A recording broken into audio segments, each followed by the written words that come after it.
Most people who visit Buckingham Palace take a photo. They hold up their phones, grin at the camera, and try to make the guard blink. They wave, they shout.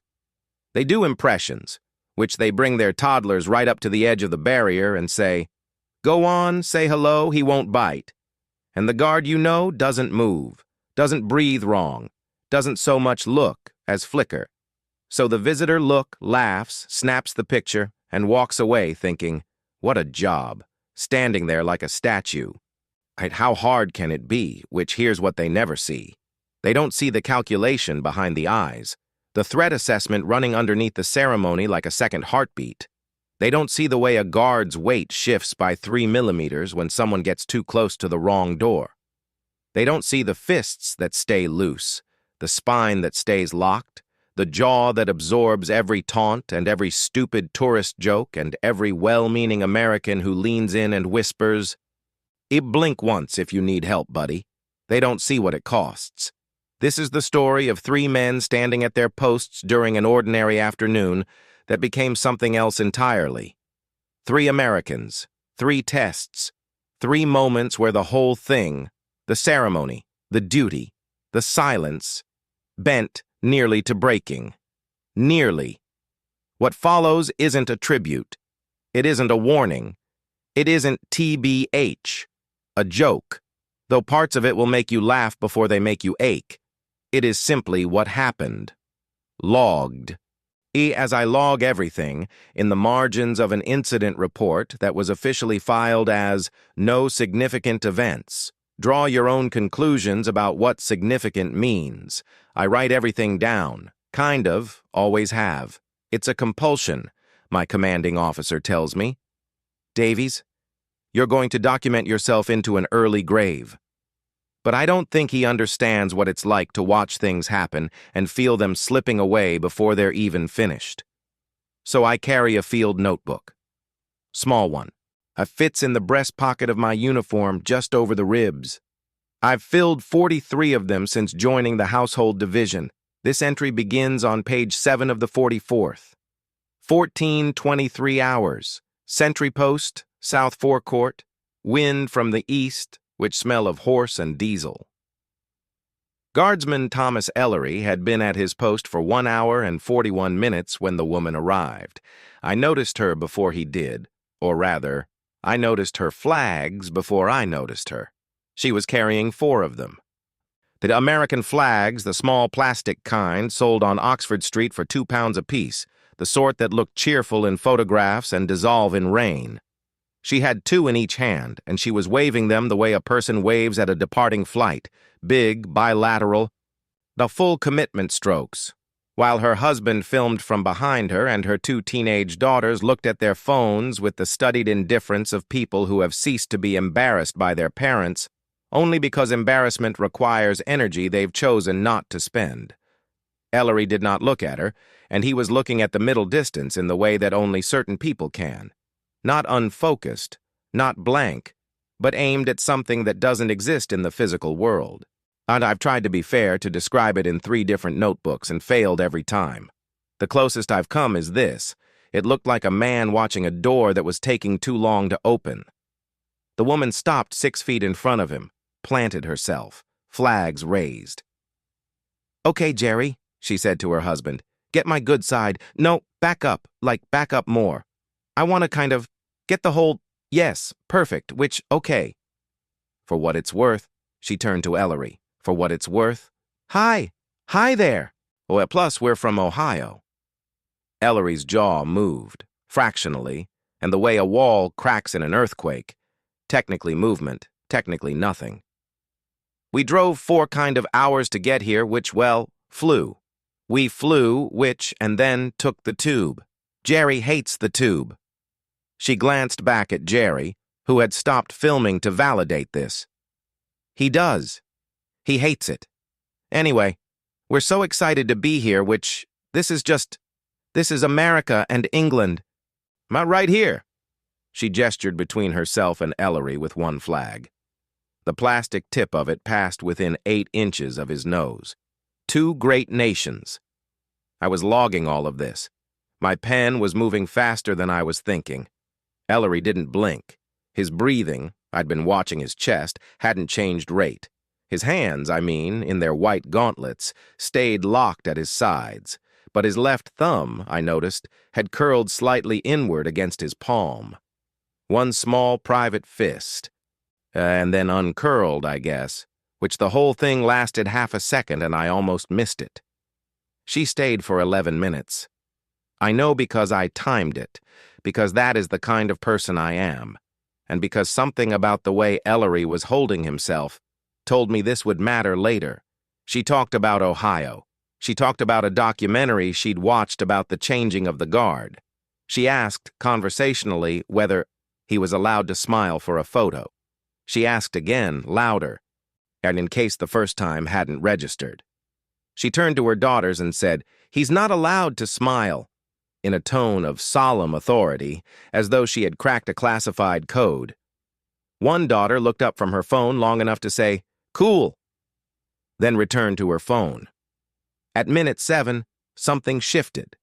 I don't know what caused it, whether it was a change in the light, or the way the wind dropped, or simply the particular. Note the woman's voice hit when she said for the third time, "You can tell me, is this actually boring?" But Ellery's eyes moved. Not his head. Just the eyes, a degree and a half to the left, and they found the crack in the forecourt paving stone that he'd been stepping over twice daily for 4 months. And they stayed there, and I understood what I was watching. He, to be fair, was choosing an anchor, something fixed, something that wasn't her, which I've seen soldiers in worse situations reach for worse things. Basically, a photograph.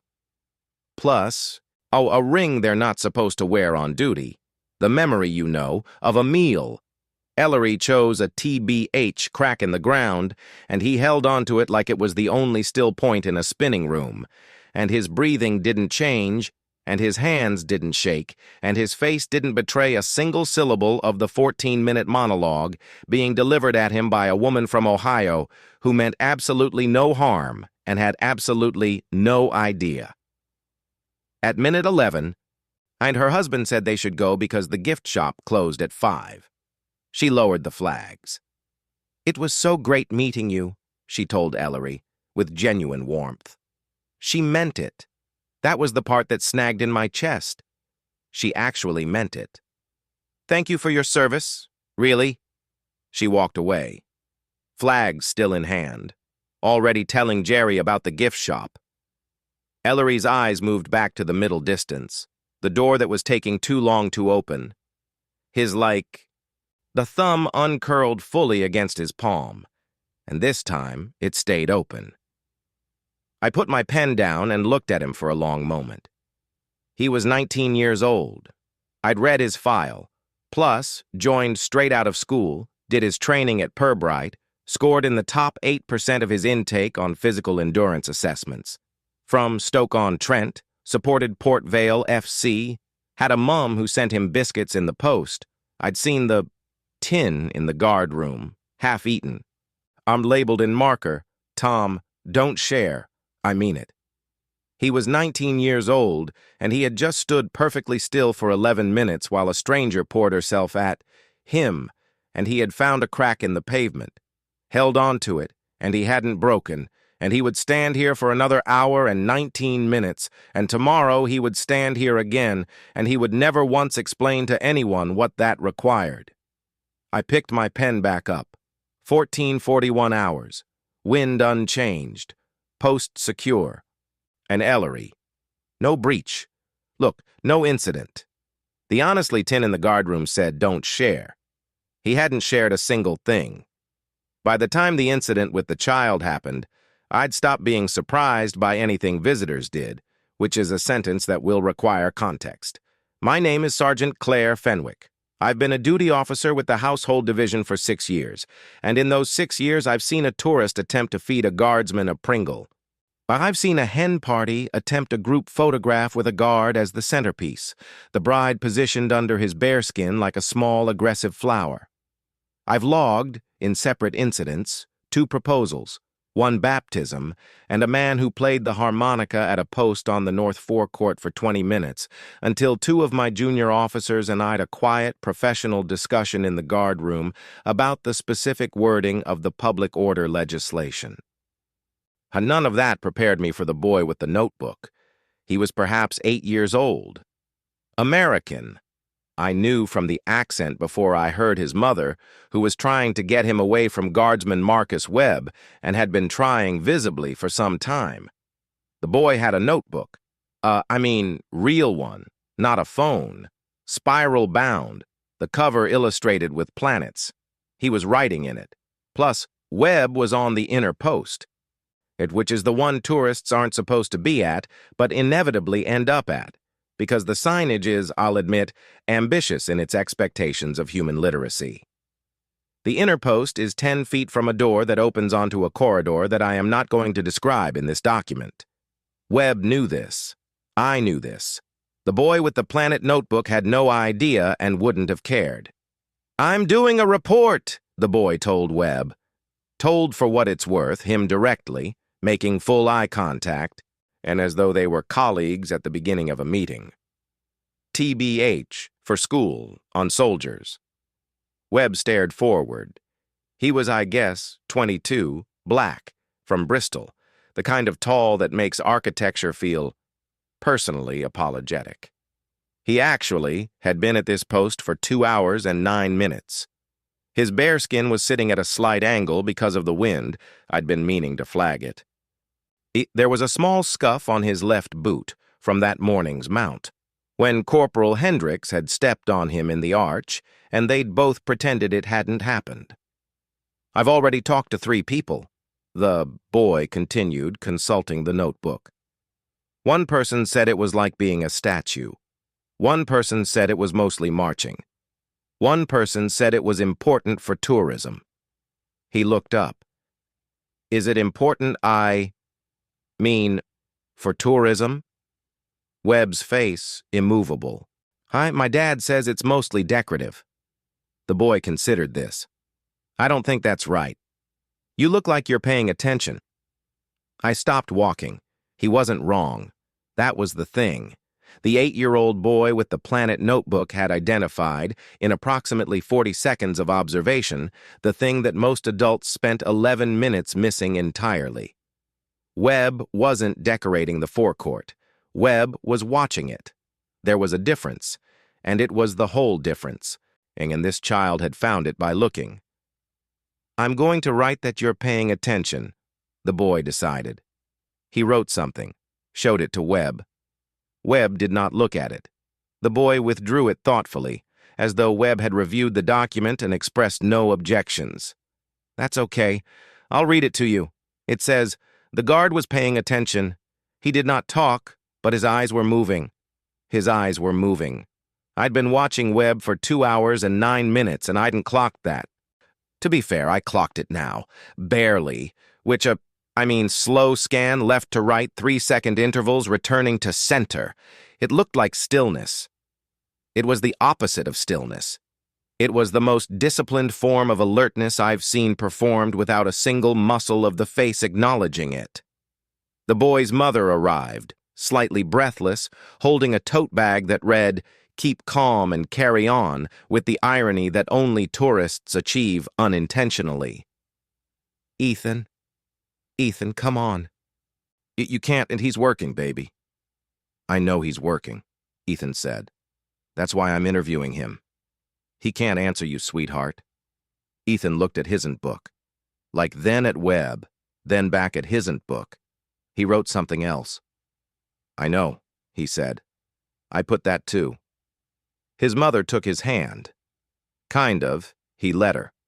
But he turned back, one last time, and said, not loudly, not performatively, just to Webb, like a person finishing a thought, "I think it's a hard job." "I'm going to say it's a hard job." Webb's eyes completed their scan, returned to center, and his mother steered Ethan toward the gate, and Ethan went, writing as he walked, the planet notebook pressed against his chest. For what it's worth, I stood there. The wind moved through the forecourt in that particular way it does in mid-afternoon, carrying something. That smelled like the horses, and something else that smelled like rain 2 hours away. Webb's bare skin for what it's worth. I shifted a centimeter. His eyes ran left, ran right, returned. I thought about the report Ethan was going to hand in. I thought about his teacher reading it. I thought about the line. He did not talk, but his eyes were moving. Sitting in a school exercise book somewhere in Ohio or Georgia, or wherever they pretty much were from, in the handwriting of an 8-year-old boy who had looked at a soldier for 40 seconds and seen the truth of him. What bothered me, and wasn't that a child had seen it? What bothered me was the question I couldn't put down, that I kept turning over on my walk back to the guard room, that I wrote at the bottom of the incident log in letters slightly larger than my usual. If the child saw it, who else does? And then, underneath that, because I couldn't help myself, and if they see it, what are they looking for? 16:02 hours. Honestly, inner post, south wing. For what it's worth, Webb, no breach. Look, no incident. And I closed the notebook. I opened it again. I wrote, kind of follow-up, and I didn't know what I meant by that yet. I am going to tell you something that isn't in the official incident report. I know it's not in the report because I wrote the report. I wrote it at 18:40 hours, seated at the duty desk with a lukewarm mug of tea and the specific headache that accumulates behind my left eye when I've been trying to decide for 4 hours whether something that happened constitutes an event. It did not constitute an event, officially. What happened was this. Guardsman Daniel Price had been on the gate post, the outermost position, street-facing, exposed, for 2 hours and 53 minutes. Price was 24, Welsh, from somewhere outside Swansea that he described once as the kind of place that produces either farmers or people who need to leave. He was the latter. He'd been with, for what it's worth, the division 3 years. They had a commendation from a state visit the previous spring that I wasn't supposed to discuss and won't, and had a habit of pressing the toe of his right boot against the base of his sentry box when he was working through something mentally, a slow, rhythmic tap invisible under his trouser hem that I'd noticed over months of observation and never mentioned to anyone because it was harmless and private, and I understood the need for small, private things. The man who approached him was American and traveling alone. Late 50s and tan jacket, the kind with too many pockets. He'd been standing across from the post for 20 minutes before he came over, which I noted because 20 minutes is specific. Tourists take a photo in 30 seconds and move on. This man had been watching. He stopped in front of Price. He didn't say anything immediately, and he looked at Price the way I'd seen Price look at the forecourt, with assessment in it. Then he said, my son did this. Price didn't move. Not here. Plus Fort Myer, the old guard. He said it the way Americans say it, with gravity, with the capital letters audible. Presidential escort. In my opinion, state funerals. A pause. Same thing, different flag. He gestured vaguely at Price's uniform, at the post, at the whole arrangement of it. Price's toe against the base of the box. One tap. Stopped. Plus. He got out 2 years ago, the man continued. Doing well. At landscape architecture now, if you can believe it. After all that precision, he's out there making things grow. He half laughed at something, not for Price's benefit, for his own. Then he looked at Price again, more directly. I just wanted to... I don't know. I don't know what I wanted. I walked over here, and now I don't know what I wanted to say. I was across the forecourt. Too far to intervene, which is the thing I've turned over 100 times since. Too far, and kind of. Also, and this is the part that isn't in the report, not moving. Not moving because something in me wanted to see what Price would do. That's not dereliction. That's honesty. I wanted to see. Price looked forward, which the middle distance, the door. Then his eyes moved. Not the trained scan. Something different. Something deliberate. and they found the man's face. For a period of time I am not going to quantify because it sounds either too short to matter or too long to be regulation. Where Price looked at him, not through him, at him. The man's throat moved. He nodded once, the way people nod at the end of something rather than the beginning. "All right," he said. "All right, thank you." He stepped back, straightened his jacket, walked east toward the gates. Price's eyes returned to forward. Honestly, his toe resumed. One tap, two, which stopped. I stood across the forecourt with my pen in my hand and did not write anything for a long time. The rule is absolute, in which it isn't ambiguous, not flexible, not open to interpretation. The rule is, to be fair, you do not respond. You do not engage. You do not acknowledge. The rule exists for every reason that rules at that post exist. For crowd management, for security optics, for the continuity of ceremony, for the dozen variables. That can't be controlled once a guard begins making individual judgments about which member of the public merits a human response. The rule is also, if you follow it to its end, the thing that turns a man into an object. I am not saying Price was right. I, for what it's worth, am saying I stood across the forecourt and watched a 24-year-old man from Swansea make a judgment call in the space of 4 seconds about whether ceremony outweighed humanity, and I watched him decide. And the decision cost him something. I could see it cost him, in the way he straightened after, the way his chin came up a millimeter more than standard, the small recalibration of a person returning from somewhere they're not supposed to have gone. And then he stood there, at his post, for another hour and 7 minutes, immovable. 1840 hours. Gatepost. Price. No breach. I wrote that. And then I sat for a while with my tea going cold, and I thought about the man in the tan jacket walking east, and whether he'd found what he came for.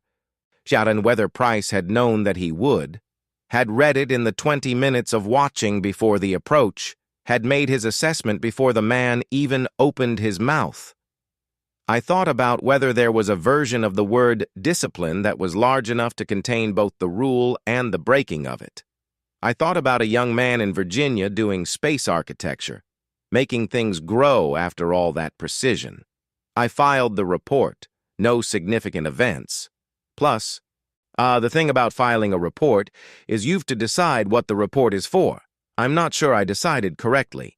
The man had walked east. By now he was gone.